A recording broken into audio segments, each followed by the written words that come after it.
Welcome to episode 4. In this episode, we'll discuss craving and aversion. One of the earliest responses that living organisms acquired is the response called approach or avoid. If it is food, shelter, safety, approach. If it is toxic, harmful, or dangerous, avoid. Over thousands of years, this response has remained the same.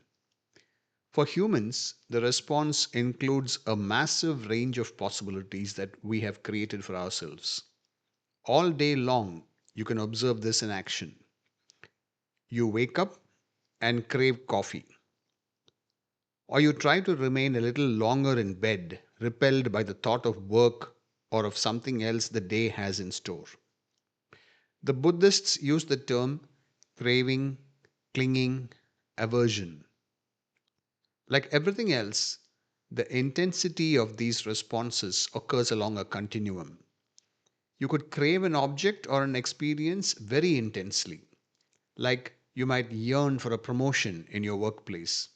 You may intensely desire a fulfilling relationship. On the other hand, you might be repelled by some objects or experiences. For example, you may dislike intensely the bumper to bumper traffic on your commute to work. You might feel a great aversion to doing some chore around the house. This craving and clinging and aversion occur at various intensities and towards various targets throughout the day.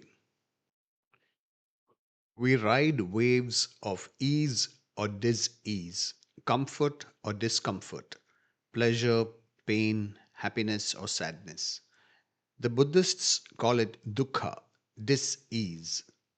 The opposite is sukha, ease or comfort. For us, in our exploration, the important realization is that it intensifies our sense of being because almost all these feelings of craving and aversion occur with respect to a self. I desperately crave a break. I crave a relationship. I crave a larger home. In all of these, I feel myself to be the person deprived. It is about me. Or, if we speak of aversion, I hate my job. I want to escape from this group of people. I hate the diet I am on. In all of these, I am the person suffering these experiences. The feeling of being a subject, an I, a me at the center, increases and intensifies. You may also have noticed that a craving for something often is an attempt to escape from something else that we feel an aversion for. For example, a craving for solitude may arise out of an aversion to engaging with other people. A craving for a larger home may arise out of an aversion to the cramped and cluttered home you are in right now. We will have more to say about these kinds of polarities in a later episode. We also cling and refuse to let go of an object or an experience. We're afraid to lose it. That's what clinging means. For now, let's wrap this one up. Point number one, we feel craving, clinging, or aversion towards objects and experiences. These feelings can be intense or slight.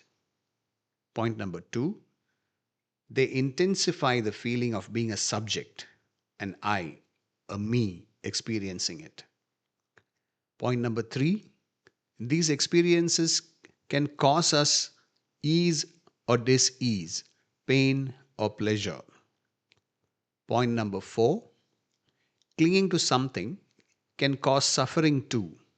We cling because we fear losing it.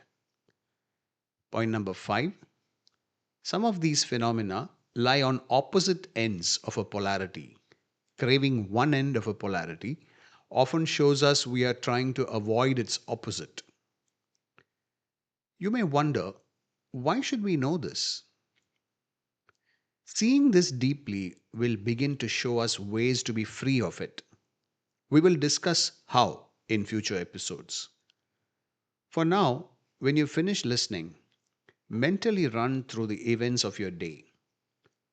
Note where you felt craving, clinging, aversion, and how intensely you felt it.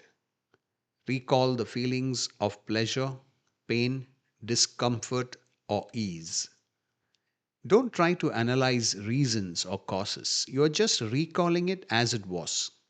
Don't dwell on any one of them. Move on through the record of the day like a nurse in a hospital checking a patient's chart.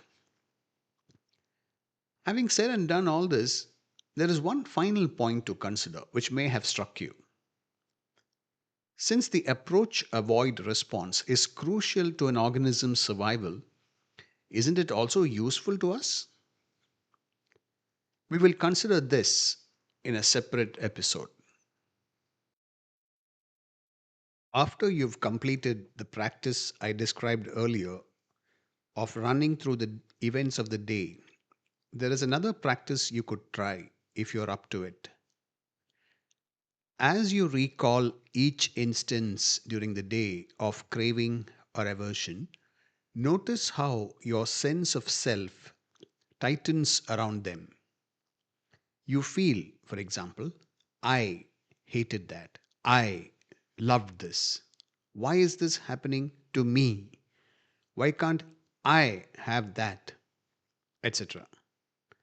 Thus, craving and aversion intensify our feelings that events and experiences are happening to an experiencer.